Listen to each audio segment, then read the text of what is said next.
Bonjour à tous, ravi de vous retrouver pour la dernière analyse de l'année sur l'hippodrome d'Auteuil. Le prix François Deganet est le dernier Quintet Plus dominical de la saison. 3600 mètres à parcourir pour ces 13 compétiteurs puisque le numéro 13, Starvina, ne participera pas à cette épreuve. On va tous les passer en revue dans quelques instants. J'espère que vous êtes prêts parce que c'est parti.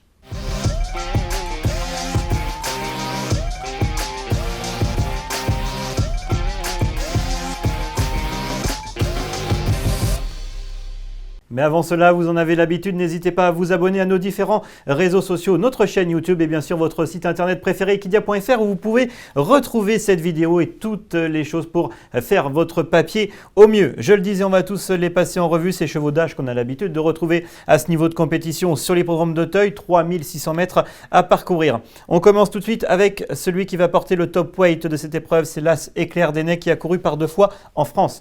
Alors lorsqu'il a gagné, c'était une course de rentrée, il évolue dorénavant pour l'entraînement de Noël Georges et Amanda Zetterholm en très grande forme tout au long de l'année et surtout cet automne. Entourage redoutable. James Rivley a gagné le dernier quintet avec Captain, déjà avec 72 kg sur le dos. Alors sur Éclair d'Enay, on va regarder un petit peu ses performances cette année sur notre sol français. Il faisait une rentrée ce jour-là sur les programmes de Lyon-Paris où il battait notamment Octante, mais une valeur inférieure quand même Octante pour l'entraînement de Mathieu Pitard qui depuis a regagné sur l'hippodrome de Lyon-Paris. In Love était 3e et depuis a recouru sur l'hippodrome d'Angers et n'est que 3e, il était le grand favori. Donc une ligne vivante bien sûr, mais certainement inférieure au lot du jour. Et lorsqu'il est 2e lors de sa dernière sortie, c'était sur l'hippodrome d'Angers dans la grande course de haie. Il était battu par un cheval qui s'appelle Miralago pour l'entraînement de Daniela Mêlé. Il avait pris l'avantage au bout de la ligne opposée. Si je puis dire, son jockey avait fait un petit peu fort peut-être avant de terminer un peu plus péniblement. Il aurait peut-être pu s'imposer ce jour-là.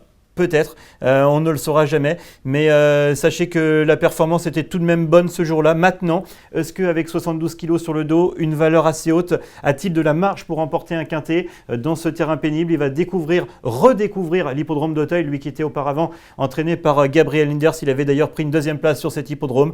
Voilà, il faut certainement se méfier de son entourage, mais il n'a peut-être pas la marge suffisante pour gagner un quintet comme celui-là, mais a priori, il fait tout de même partie de choix prioritaires dans cette épreuve. On passe au numéro 2, Chichi de la Vega. On le connaît par cœur, ce pensionnaire de Robert Collet qui avait fait l'arrivée toute l'année dernière déjà dans cette catégorie, ce 6 ans cette année. On l'attendait beaucoup là, en fin d'année dernière dans les terrains pénibles. Il a vraiment besoin de ce terrain-là, Chichi de la Vega, qui est dorénavant monté par Clément Lefebvre. Il n'avait pas réussi à gagner son quintet l'année dernière, ni au printemps. Mais regardez, c'est un cheval qui est quand même d'une louable régularité. Et il a enfin remporté son quintet lors de son avant-dernière sortie. C'était déjà sur l'hippodrome d'Auteuil, 3900 mètres à parcourir ce jour-là, il y aura donc 300 mètres de moins, mais il remportait son quintet devant Iban Rock qu'on connaît par cœur à ce niveau de compétition, Raftavel qui a depuis recouru sur un petit peu plus long, Galop du Large qu'on reverra notamment à Cagnes-sur-Mer. Odiago faisait sa 2e course de rentrée ce jour-là et Idéal du Chenet faisait lui sa course de rentrée. Donc Chichi de la Vega, comme le disait tout à l'heure Clément Lefebvre, et vous pouvez d'ailleurs retrouver toutes les interviews sur votre site equidia.fr, il ne faut pas le condamner sur sa récente contre-performance lors de sa dernière sortie. On le retrouve donc lors de sa victoire où il montrait son meilleur visage. Il s'imposait devant Iban Rock, devant Galop du Large, devant Rock'n'Roll, devant Raftavel et Lucky One, des chevaux qu'on connaît par cœur à ce niveau de compétition. Chichi de la Vega a gagné son quintet, a été pénalisé, mais son jockey pense qu'il est toujours compétitif à cette valeur. Il faut donc effacer sa dernière sortie et garder, semble-t-il, Chichi de la Vega qui adore nager.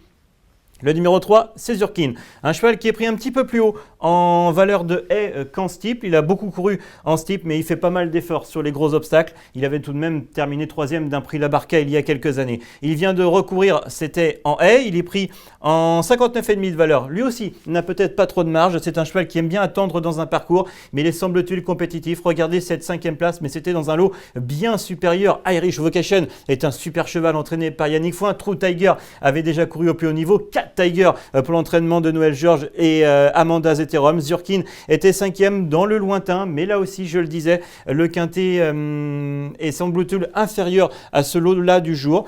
Lui non plus n'a pas de marge, mais il est capable de prendre une place dans cette épreuve pour l'entraînement de Louisa Carberry. Kevin Nabet était son jockey ce jour-là, et c'est de nouveau le cas. L'association est reconduite pour ce numéro 3, Zurkin, qui est capable de finir vite. Le numéro 4, Numerus Borgé, on va s'intéresser à sa dernière course. C'était une course de rentrée rentrée sur l'hippodrome de Compiègne pour ce pensionnaire de David et Satalia qui prouvait qu'il était compétitif en 59 de valeur. Alors il adore l'hippodrome de Compiègne, mais je pense qu'il est capable de bien faire sur l'hippodrome d'Auteuil. Lui aussi est un cheval vraiment très régulier. Il a eu un automne plutôt allégé. Il a couru qu'à une seule fois, une 4e place. C'était le jour du Grand Steeplechase de Compiègne, le 28 octobre dernier. Et regardez bien cette course de référence, puisque ce jour-là, Garrick Harmony, qui sera mon favori pour ce dimanche, prenait la 2e place. Numerus Borget était 4e. Et Idéal du Chesnay, pour sa 2e course de rentrée, terminait vraiment proprement. Regardez cette course. C'était certes face aux seuls 5 ans. Alors, Fendam, ici, allait s'imposer, c'était le jour du pensionnaire d'Arnaud Chaillet-Chaillet qui était préparé pour gagner Rock'n'Roll. Et regardez, Idéal du Chesnay, il est là pour une 2e course de rentrée et je vous invite vraiment à le suivre pour sa fin de course. Numerus Borget, celui qui nous intéresse, il est ici, il va prendre la 4e place. Et Garrick Harmony, après avoir longtemps patienté, parce qu'il adore patienter, ce cheval d'Adrien Foissier, allait prendre une bonne 2e place. Numerus Borget avait été monté un petit peu plus près, il va terminer 4e. Et regardez, Idéal du Chesnay finir en avançant, finir à la 7e place, mais attention, il va monter en condition sur cette performance. Je vous invite vraiment à suivre ce numéro, celui qui va porter le numéro 10, Idéal du Chesnay. Voilà pour cette course de référence, c'était sur l'hippodrome de Compiègne. Le numéro 5, Garrick Harmony, on vient de le voir en exercice. Garrick Harmony, c'est un cheval qui court assez peu, comme nous l'indique Adrien Foissier. Il est sujet à quelques problèmes de santé, donc il essaye toujours de l'amener au top. Il a fait une course de rentrée cet été sur l'hippodrome de Jarnac, il a gagné en plat. Il est également capable de gagner en haie. Il a déjà bien fait sur l'hippodrome d'Auteuil. Il est compétitif à cette valeur. Il a un petit peu de fraîcheur. Félix de Gilles va patienter, va le monter au mieux. Lui qui est souvent associé à Bertrand Lestrade. Bertrand Lestrade aurait dû être associé à Starvina non partante. Donc c'est pourquoi Félix de Gilles se retrouve associé à ce pensionnaire d'Adrien Foissier, et qui est certainement compétitif pour la victoire. Attention donc à ce numéro 5, Garrick Harmony. Le numéro 6, Geelong Sport, elle est passée à côté de son grand objectif, le Grand Steeplechase de Compiègne. Elle n'est que 6e. Elle a été décevante ce jour-là, Geelong Sport, elle qui on connaît bien dans ce terrain pénible, notamment en steeple et sur l'hippodrome de Compiègne. Mais souvenez-vous, cette année, elle a déjà fait l'arrivée dans de telles circonstances. C'était sur l'hippodrome d'Auteuil, 3600 mètres en haie, handicap, et déjà à cette valeur de 58,5, elle faisait l'arrivée. Alors pourquoi pas Geelong Sport de nouveau associé à son fidèle partenaire Johnny Charon. J'ai fait l'impasse, c'est peut-être le risque de mon ticket.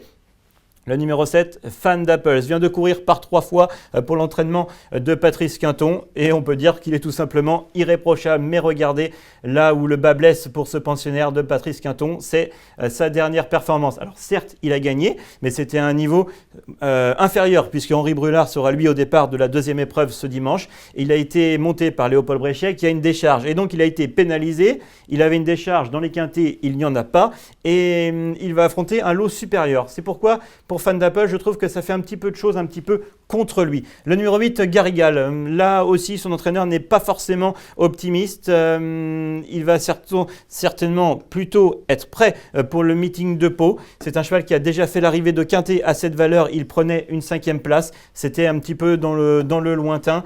Va vraiment qu'il fasse son meilleur visage pour être à l'arrivée de ce Quintet. Il vaut mieux ne pas le garder, je pense, ce Garrigal qui aura de meilleurs engagements sur l'hippodrome de Pau tout au long de l'hiver. Le numéro 9, Odiago, nous pose un petit peu question parce que c'est un cheval qui avait gagné le prix Free-Frelay, mais regardez, c'était en 2021. Il a eu une longue interruption de carrière, mais il a maintenant 3 courses dans les jambes. Sa valeur handicap ne cesse de baisser. Attention donc à Odiago, qui est certainement compétitif à cette valeur. La dernière fois, c'était dans un terrain pénible, lors des 48 heures de l'obstacle, sur une longue distance. Il sera certainement mieux sur cette distance de 3600 mètres, avec Gaëtan Mazur, Arnaud Chaillet-Chaillet, un entourage plus que redoutable, qui est en grande forme lors de la fin de cet automne. Attention à Odiago, qui peut remontrer le bout de son nez. On ne s'intéresse pas forcément à sa musique, mais il est capable de faire l'arrivée sur Odiago. Attention, avec Gaëtan Mazur sur le dos.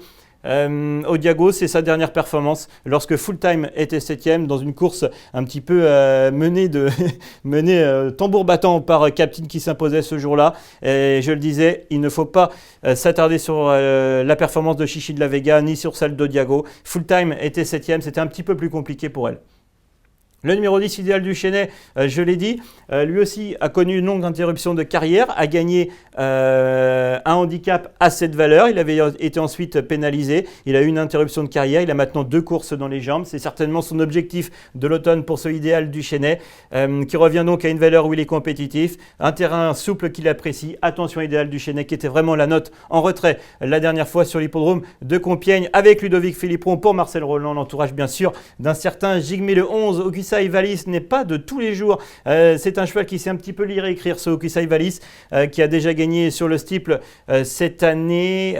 Il est certainement compétitif à cette valeur, ce Okusai Valis, comme nous le dit Mathieu Viel. Il est certainement capable de prendre une 4-5e place, mais il faut vraiment qu'il soit bien luné. Difficile donc de le donner dans un ticket. S'il n'a pas envie, il ne sera pas à l'arrivée, ce Okusai Valis, qui peut avoir d'autres engagements un petit peu plus favorables, notamment sur le steeple, pour la Kazakh bien connue de la famille du Tertre. Le numéro 12, Full Time, elle m'a un petit peu déçu. Alors elle avait gagné son quintet, pas son quintet, c'était un handicap cet été sur l'hippodrome de Dieppe. Elle n'a pas vraiment répété, elle faisait une rentrée, elle a maintenant 3 courses dans les jambes, mais la dernière fois elle est 7e, elle m'a un petit peu déçu, Full Time, qui aurait eu certainement la partie un peu plus favorable en 2e épreuve. Voilà, je voulais lui laisser du temps, une course de rentrée.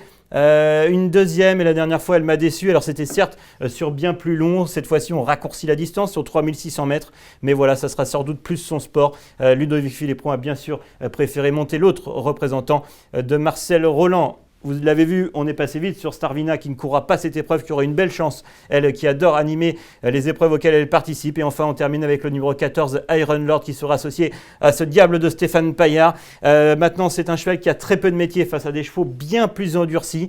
Il a certes connu une jolie année, ancien pensionnaire de Arnaud Chaillet-Chaillet, maintenant aujourd'hui dans les box de Noam Chevalier, 2e, 3e. J'ai peur qu'il ne soit pas assez endurci pour affronter ces chevaux-là, sur l'hippodrome d'Auteuil qui plus est. Je préfère le regarder courir, mais tout de même, le regarder courir avec une certaine attention parce qu'il n'est pas dénoué de moyens et il pourra se révéler certainement à l'avenir dans ce genre de catégorie. Voilà pour ces 13 concurrents. On va passer au ticket. Et vous l'avez compris, mon préféré, c'est le numéro 5, Gary Carmoni, cheval qui fait toutes ses courses. Il court à espacé, mais son entraîneur, Adrien Foissier, sait parfaitement l'amener au mieux pour ses différents objectifs. Le numéro 10, c'est Idéal du Chesnay, qui vient de faire 2 bonnes courses de rentrée et qui revient à une valeur à laquelle il est compétitif après avoir eu une longue absence. Odiago, je le voyais la dernière fois, je ne veux pas supprimer mon abonnement avec lui. Chichi de la Vega, que je rachète. L'As va porter du poids, mais est certainement compétitif dans cette épreuve, avec James Rivley en tête et bien sûr Numéros Borget et Zurkin en bout de combinaison. Ces 7 là pour un montant de 10,50 €, c'est en flexi 25%. J'espère que ça vous a un petit peu aidé à finaliser votre ticket, vos choix pour ce quintet de ce dimanche sur l'hippodrome d'Auteuil. Départ du quintet donc 15h15 et n'hésitez pas à retrouver toutes les informations sur votre site internet préféré equidia.fr. Allez, salut à tous.